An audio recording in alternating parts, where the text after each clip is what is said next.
All right, greetings everybody, and welcome to week number 7. That is right, week number 7. That is 4, that is 3, that is 7 of your 7314 class, which is your reference class. As always, I'm your professor, Dr. Jace K. Austin, and what we are going to do today is we are going to do a quick state of the course update, and then after we do that state of the course update, what I am going to do as a database review for you all today is I'm going to tell you about two resources that you can use when you are trying to craft persuasive speeches, persuasive arguments, things like that. So this is something that is applicable at the K-12, the public, and the academic level, because you will often have high school students and college freshmen who have to do things like persuasive speeches and argumentative papers and things like that. So I am going to show you two resources that can help you out with that. And hopefully what I hate about the summer is that I don't get to show off as many resources and things like that, because I make a check-in video almost every week during the 15-week semester, but I get to show off a lot more stuff. Anyway, I do still think that you all will be glad that you took this class during the summer and just kind of got it out of the way, and you all have done a pretty good job overall. So let's go ahead and first get into that state of the course update. First of all, yes, I do want to, well, first of all, I should actually just talk about what is coming due and when, just to give reminders. I know you all are aware, but we're still going to give some reminders just so that we don't have any sort of nasty unknowns. So yes, your LibGuide is going to be due on the 20th. I don't know which is this coming Sunday. I don't know why it's not showing up there. But then also your final discussion board prompt is also due on Sunday. So as you all can see, you all are at the end. Pretty much. You have those 3 assignments. You have that final discussion board prompt, you have your LibGuide, and you have your semester-long project, which you should have been working on throughout the entire time. So you all are in the home stretch. You've pretty much made it. So with that said, and let me make sure I'm not giving any false information here. What is showing up for the LibGuide in here? Yeah, I don't know why it's not showing in the other side, but yes, July 20th, Sunday night, that's when your LibGuide is going to be due. And I do want to also just say out loud this issue here with the semester-long project. So yeah, I have been getting quite a few questions of people, and it's okay. I haven't been as active in this class. A lot of personal life stuff. I'm not going to bore you with that. Everybody has personal life stuff come up every now and then, and this is my season for that. But having said that, so I haven't been as glued into the class and connected to the class as I would like to be, and for that I apologize. I really do look at you all as, students, as people that I am supposed to be not just teaching, but also guiding, mentoring, and things like that.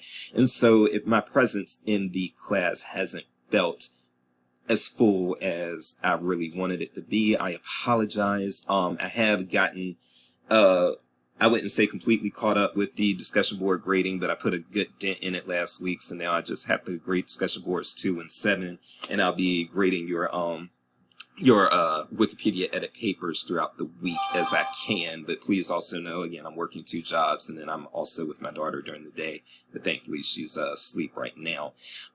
So yes, we will get that. I am working on y'all's behalf, and I apologize for any lags. But yes, when it comes to the semester-long project, getting back to that, I think that there's a lack of comfort because I haven't been as active in the class as I should be.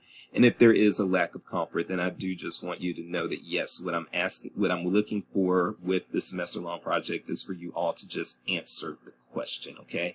And if the answer that you supply logically answers the wording of the question, then you are going to get the credit. It's really that simple. So, and I know it probably makes you nervous to hear that if you haven't seen me active in the class as much as you would probably like. But yes, I do want to again reiterate, yes, if you, as a base example, this is going to be a silly example, but just to show you where I'm coming from. If there were a question on the semester-long project that said 3 plus 3 is what? If you said 6, that would be fine. If you type the number 6 as opposed to writing SIX, that would be fine. If you wrote half a dozen, that would be fine. As long as what you supply in your answer responds fully to what you see in the question, then you are going to be just fine. So I don't want you all to have a whole lot of anxiety about the semester-long project. You're going to be just fine. Okay.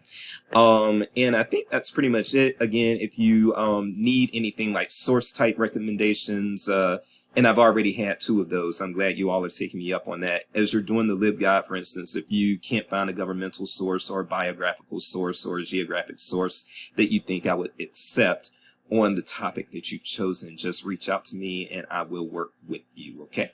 I have helped 2 people find things that I would accept, and I will do that for the rest of you as well. All right. I think that's pretty much it for the state of the course updates. Yeah, I think that's pretty much it, because again, we're pretty much at the end. So from here, what I'm going to do is I'm going to get into those 2 resources. If you want to take a break, now would be a good time to do that. All right, so let's talk about 2 resources that you can use in order to assist patrons who are trying to put together things like persuasive essays or argumentative speeches, people who are trying to load up and get ready for a debate of some sort. If you got high school kids on the debate team, whatever, let's go ahead and look at the 2 resources. And those 2 resources that we are going to be looking at are going to be Opposing Viewpoints in Context and the CQ Researcher. So let's go ahead and first go to our University of Missouri. And I can't believe right now I'm actually forgetting whether or not I access, because these are often found in both public and academic and K-12 libraries. Right now I'm actually forgetting which I use, because there are a lot of, I shouldn't say a lot, but there are several, and this is the case. Okay, hold on. I'm going to go through my public library. I've got to pause it so I can do that. All right, so I'm going to access this actually through my public library. There are a lot of academic libraries that do have opposing viewpoints. Don't get me wrong. So I know you saw that and you're like, well, he's saying that a lot of academic libraries have it, and now he's pulling up Missouri and they don't have it. Well, yeah, Missouri, I have noticed that they actually do lack a few things that a flagship university would likely have, and things that I wish the flagship university here had. But anyway, they don't have it, so we will access opposing viewpoints here. And again, this is one of 2 databases that you can use for debates, persuasive speeches, that sort of thing. So let's go ahead and get in there. And all right, let me pause so you don't have to see all that. All right, so we are in Opposing Viewpoints in Context. And so what I want to say to you, first of all, yeah, this is a Gale database. It's actually very, very easy to use. This won't be a very long video.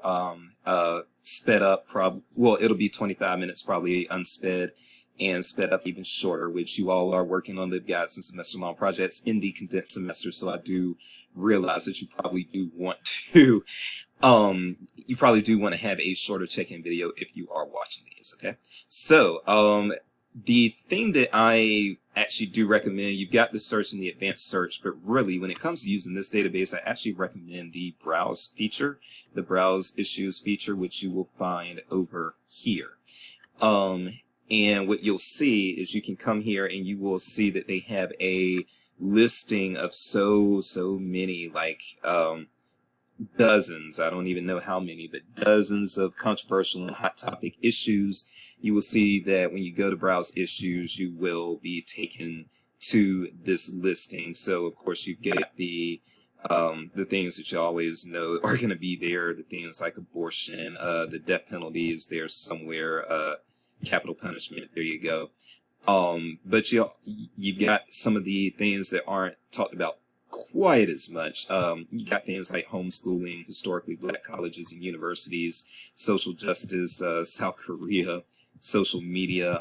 You have a lot of these racism and race relations, so prostitution.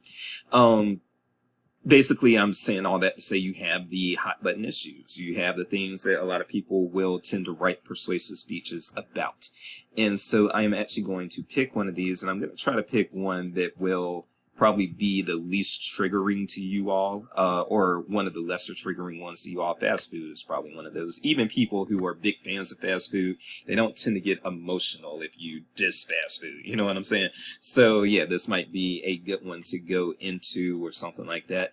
So once you go into a topic, you will be brought to this overview page. And so I want you all to know that the overview page is there to just kind of give you, first of all, well, an overview, but you will have an overview essay here that really wouldn't be something that you would cite. You could technically use this as part of your essay as well, but your overview essay is really not so much a source, but it's something to give you just context. But as you can see, there is a sample citation down here because it is something that if you did want to cite it and then put a reference down in your references list, you could definitely do that.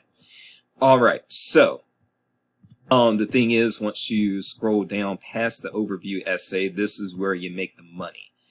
This is the on this page, and then you have a breakdown of different source types, and this is very good, especially when you're trying to avoid, like, let's say you were trying to do this in Academic Search Complete. Academic Search Complete would definitely have enough sources to get you the essay, academic, or the persuasive speech, or whatever. Academic Search Complete is actually going to have way more resources even than something like Opposing Viewpoints would have. But the thing is, when you are using Opposing Viewpoints, you are using things that are tailored to helping you build a case, whereas they're going to be documents. Like if you searched for fast food on the, if you search for fast food in Academic Search Complete, you'd be taken all sorts of places, but you would not be directed largely towards sources that would help you build some sort of pro or con case or something like that.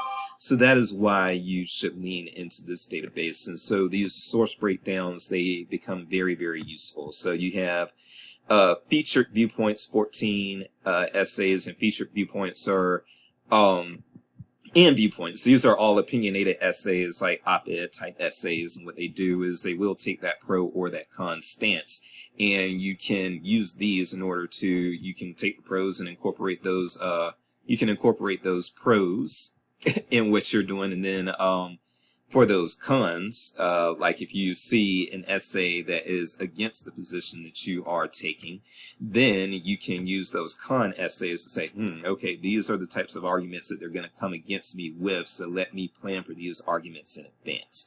And so that's how this database really helps some of these kids make their money.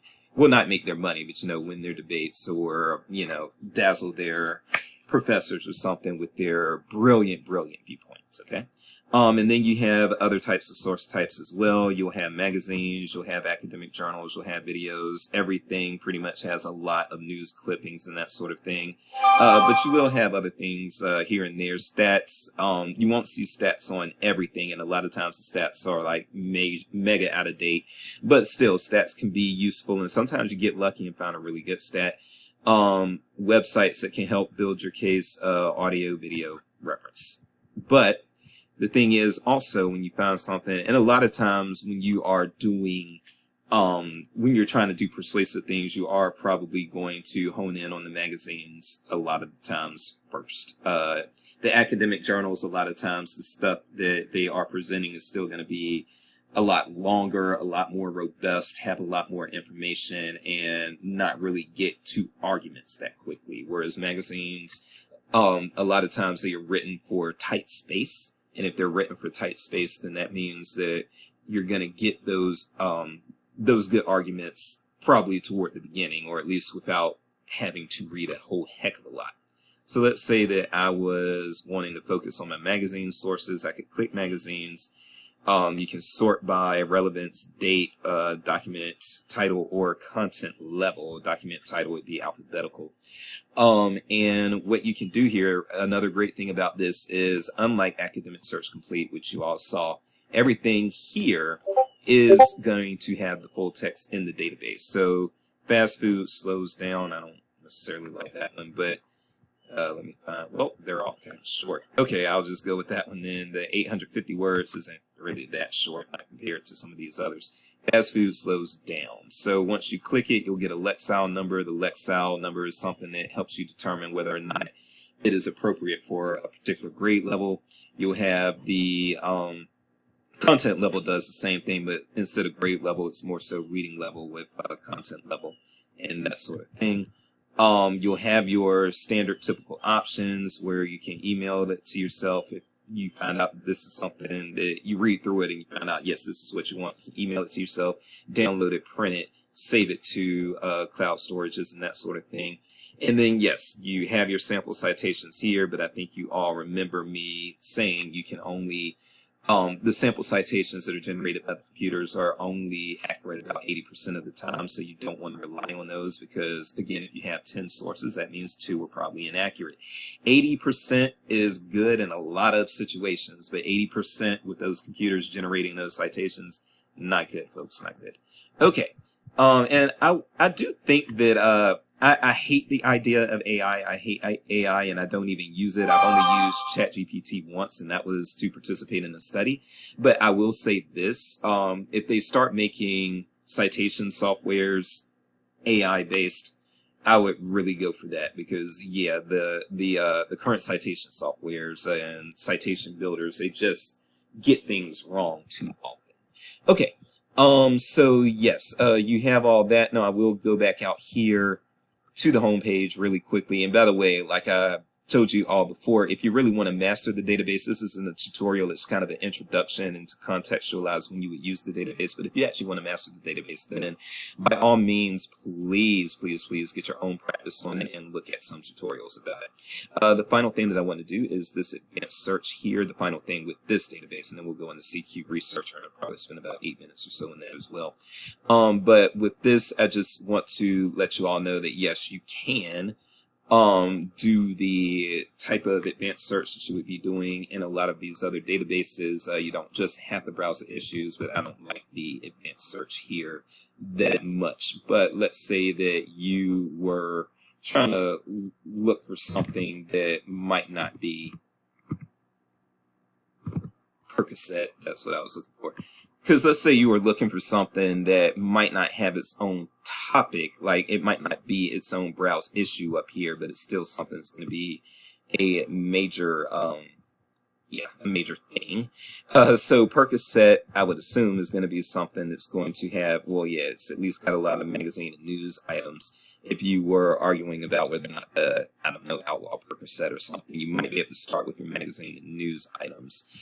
Academic journals we seem to be lacking in that sort of thing. So it's hit and miss when you're doing, though, the search. Like if you're looking for something and you don't see it as a browse issues thing, you could search keyword and that sort of thing and see if you found it that way. But again, it's pretty hit or miss, okay? So that's opposing viewpoints in context. If you want to get better with it, then go ahead and contact your local library to see how you would access it because you will not access it through Mizzou. And with that, I'm going to pause. You can take another break and then we will look at CQ Researcher very quickly. Okay, and so now what we're going to go into is going to be the CQ Researcher. We are going to spend a few minutes in this as well, but I am going to admit something. So CQ Researcher updated a few years ago, actually, and I'm embarrassed that it's been a few years, but it updated a few years ago, and I still haven't prioritized remastering the database and how it now looks. So I'm not as proficient with this as somebody who shows you a actual tutorial on it would be, because I'm used to the old version of it. However, I can still get you started and tell you when you would use this and some of the perks of it. And from there, if you want to see a real tutorial, go find a real tutorial of it, okay? And then you'll learn how to use it more. You'll be using it better than Dr. Jace does. So, okay, let's go ahead and get in. So we're looking right here. This is the CQ Researcher homepage. And so first things first, I don't even want to get into these editor picks and everything like that. But you do have that same browse feature, but it doesn't work quite the same. It actually doesn't work the same at all. So I shouldn't even call it the same browse feature, but you can go into browse and then you can go into a topic and then, so let's just go to agriculture. And what'll happen is you're going to have basically, I think that these are ordered by Oh, most relevant. Okay. Well, I'm glad I said that. I'm glad I saw that because I was about to say I think that they're organized by date, because these are all being updated and then they come back. They're like, I don't think they're updated necessarily on a cycle or a schedule, but all right, what just happened? Hold on, y'all.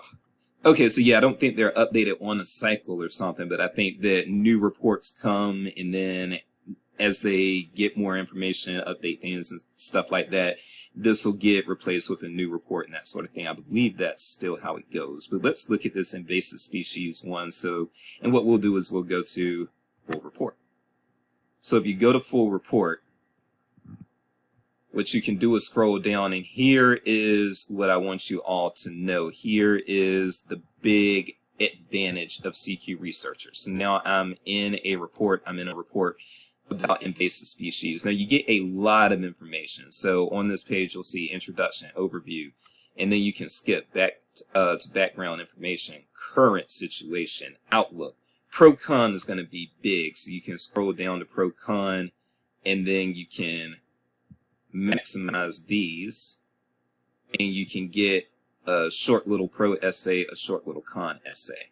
But here is where you really have an advantage with this particular database, and that's going to be your footnotes. You have footnotes here, and your footnotes are going to link you pretty much directly right to a source. This is when you actually look at the work cited for CQ Researcher, you will see that for the most part, they are clickable, okay?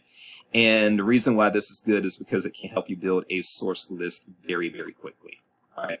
So you see all this, again, these are all clickable. The things that they are citing in this information are going to be clickable. And so that is a big, I would say the big benefit of CQ Researcher is just that, yes, they do have good essays as far as, you know, and good information as far as pro and con and this sort of thing, and giving you overview on a contentious topic.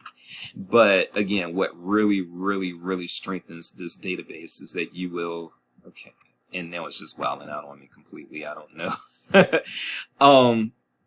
Elevating debate. Oh, I must be out of the database. Okay, I'm not even going to, because at this point, I've told you what the main benefit of CQ Researcher is, and that is, again, building those source types, getting an essay that's going to have all those footnotes there and have a lot of contextualizing information there. And that's what CQ does. It just kind of contextualizes hot button topics and that sort of thing. So if you really want to master it, and hopefully I'll get a chance to look at a good tutorial about for the updates to CQ Researcher soon. The old design was a lot better, by the way. I'm just going to say that too. But hopefully I can get out of this fuddy-duddy phase and find a good tutorial myself so that I can master it. But in the meantime, that's something you can do in order to master it and get the hang of it yourself. So again, CQ Researcher and Opposing Viewpoints and Contexts are two databases that you're going to want to use when you are trying to build persuasive essays or debates or speeches and that sort of thing. So with that said, I think that we can end it here and you can get back to those lit guys. I am Dr. Jace, and the old CQ Researcher interface was something that they should have never replaced. Jace replaced, good enough. I can go to sleep happily now. Take care, and I will see you all next week with another check-in video.